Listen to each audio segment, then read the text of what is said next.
Kepindahan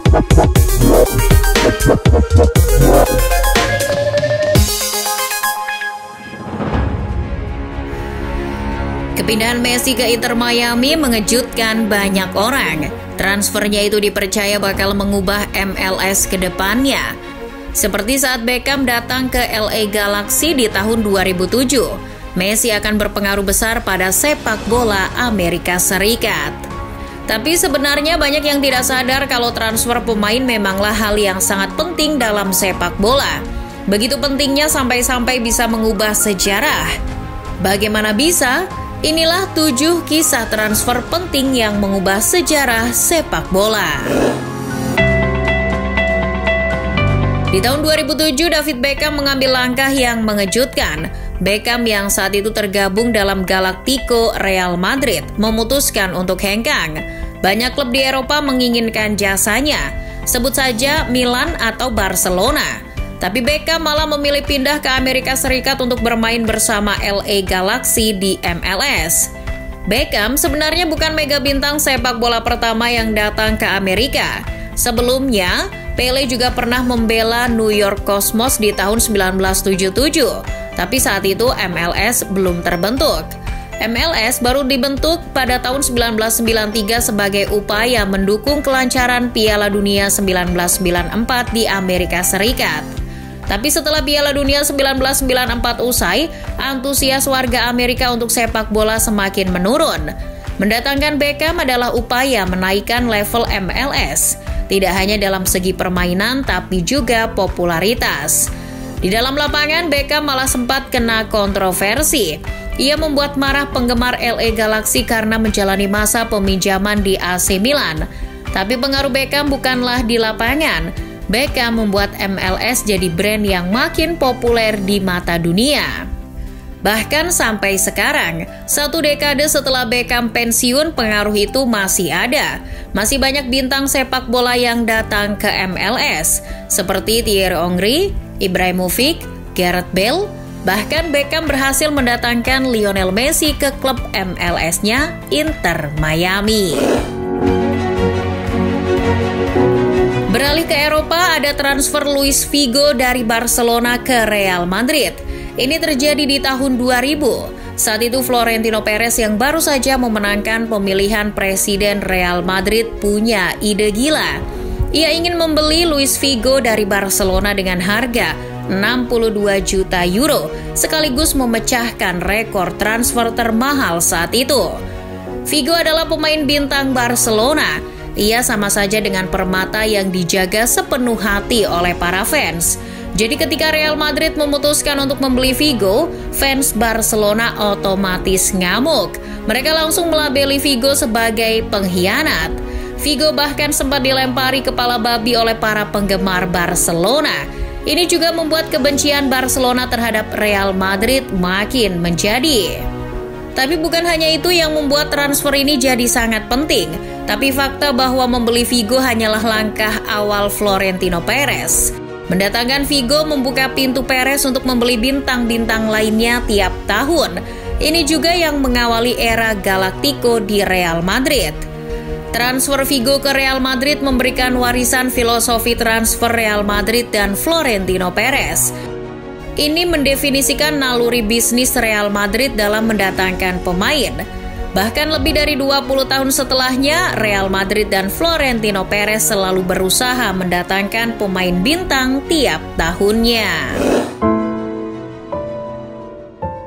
Transfer menggemparkan lainnya juga terjadi dengan melibatkan Barcelona. Di tahun 2017, Barca menjual Neymar ke PSG dengan harga 222 juta euro.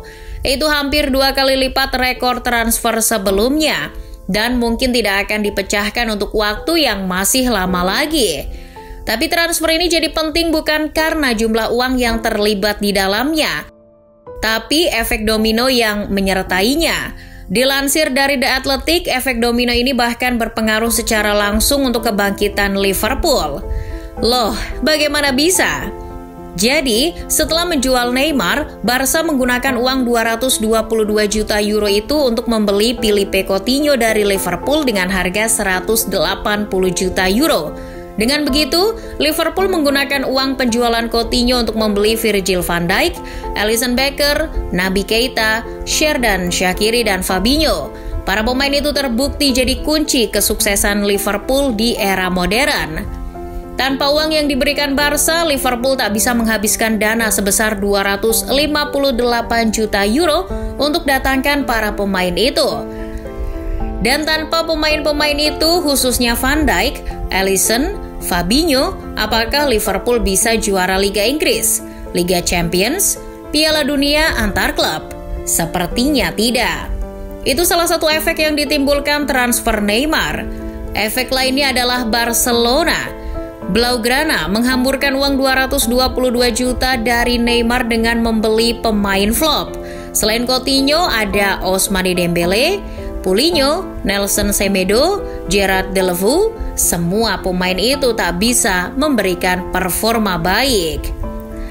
Transfer Neymar juga merusak pasar transfer.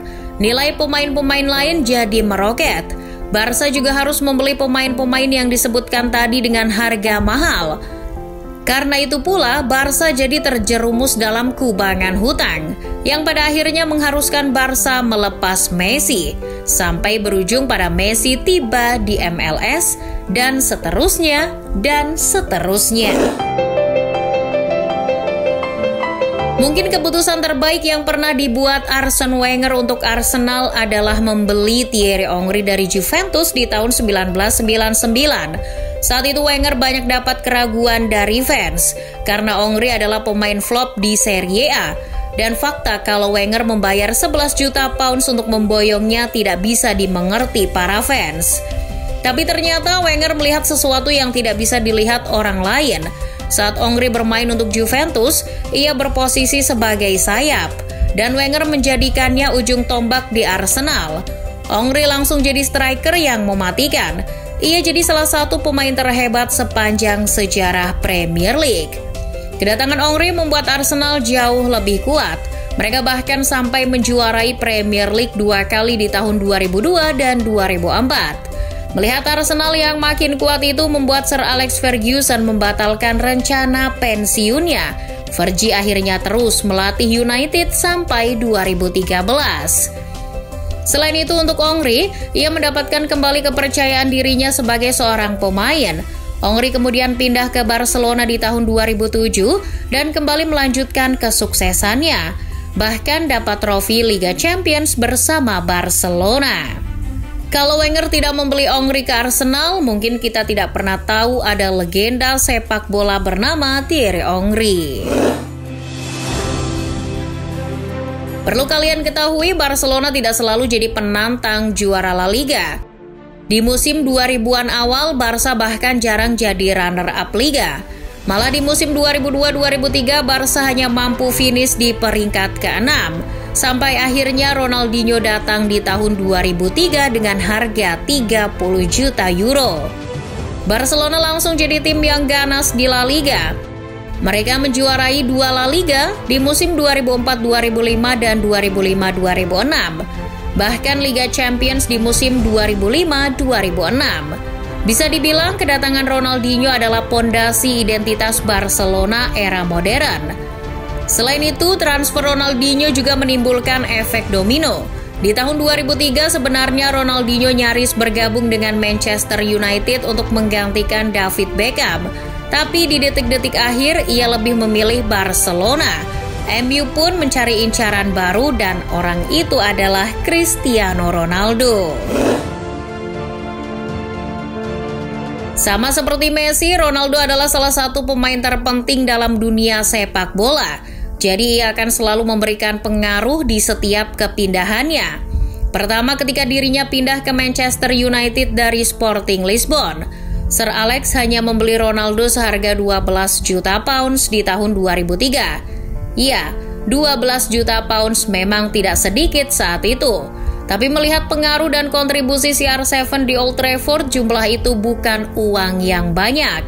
Ronaldo berkontribusi pada 3 gelar Premier League, 1 Liga Champions, dan banyak penghargaan individu.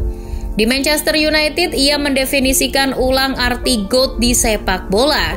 Kemudian di tahun 2009, ia pindah ke Real Madrid dengan memecahkan rekor transfer saat itu senilai 80 juta pounds. Di La Liga, Ronaldo membantu Real Madrid dapat kesuksesannya kembali di Spanyol dan Eropa. Selain itu, persaingannya dengan Messi saat itu merubah konsep statistik di sepak bola. Para pengamat dipaksa menggunakan analisis statistik yang beragam untuk mengukur siapa yang paling hebat. Oh iya, saat Ronaldo pindah ke Al Nassr itu juga mempengaruhi Liga Arab. Banyak pemain-pemain bintang Eropa yang datang ke Liga Arab setelah Ronaldo. Tinggal menunggu nasib apakah Liga Arab bakal seperti MLS atau Liga Cina dulu. Di tahun 1973, Johan Cruyff yang membawa Ajax jadi juara Eropa 2 tahun berturut-turut datang ke Barcelona.